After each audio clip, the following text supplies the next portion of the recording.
Welcome to Live Greater, a health and wellness podcast brought to you by the University of Maryland Medical System. We put knowledge and care within reach so you have everything you need to live your life to the fullest. This episode is sponsored by the University of Maryland Cancer Network. I'm Maggie McKay. My guest today is Deepan Desai, a cardiologist with Upper Chesapeake Health, with a special interest in cardio-oncology. Thank you so much for being here, Doctor. Thank you for having me. I really appreciate the time. Absolutely. We're going to discuss how cancer can affect your heart. So cardiovascular disease and cancer are leading causes of death in the U.S. Are they linked in any way?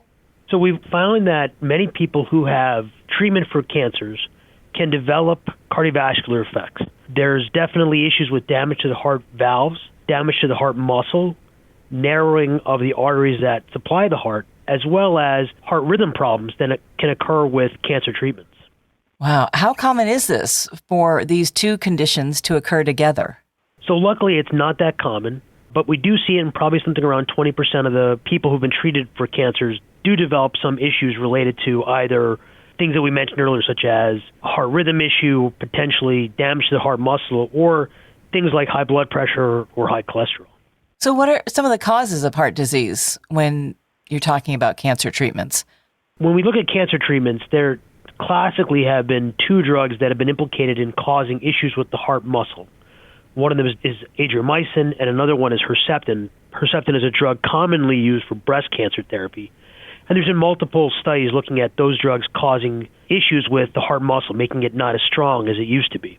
We also know that people who receive radiation therapy to their chest for certain types of cancer can develop issues with their heart valves, narrowing of the heart arteries, as well as an inflammation of the sac around the heart called pericarditis. Wow. As you know, there's more and more novel treatments to cancer care. There's new novel therapeutics that are out there, immunotherapeutics that treat cancer in different ways. And we're just learning about those new medicines and how they can potentially affect the heart. I was just going to ask you if there's new research, so maybe you could get rid of these old treatments that wouldn't damage the heart. Do you think that's a possibility in the future? It's definitely a possibility, but the new drugs that are coming out, they're almost coming out on a daily basis to treat cancer because they're so effective at treating cancer with a real reduction in some of the side effects.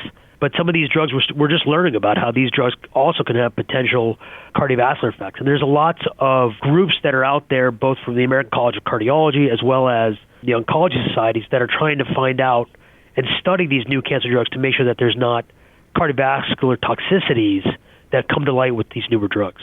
That's got to be so frustrating as a patient to be treating one thing that causes another, and of all things, your heart. And I'm sure it's frustrating also for the providers that we think we're doing the best thing by treating them for disease A, and they seem to develop a secondary disease related to the treatment that we thought we were doing the right thing about. Absolutely.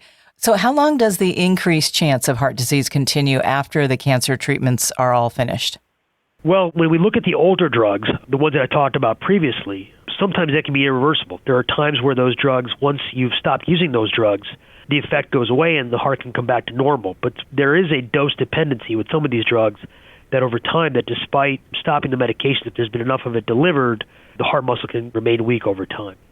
So as a cancer patient or survivor, what symptoms should you be looking for that might indicate a heart condition?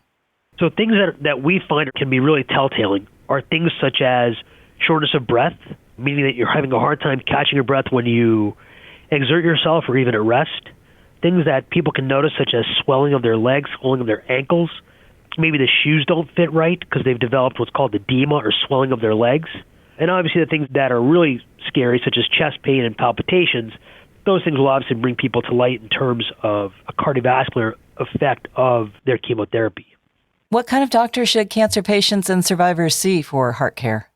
Most cardiologists are attuned to the different issues that occur with the cancer drugs. Obviously, we're lucky at Upper Chesapeake that we have a cardiac oncology program where we, in combination with the oncologists and the hematologists, see patients. So we have a center in the oncology building here at Upper Chesapeake where we see people who are at risk for developing cardiovascular toxicities related to oncological therapies, and we follow them longitudinally. So over time, over months, over years, doing things like ultrasounds of their heart to see if their heart muscle recovers, to see does their heart muscle deteriorate further with more therapies, Also, just seeing them in a clinical basis. Does their swelling get worse? Do they develop improvement of their symptoms as we adjust their therapies?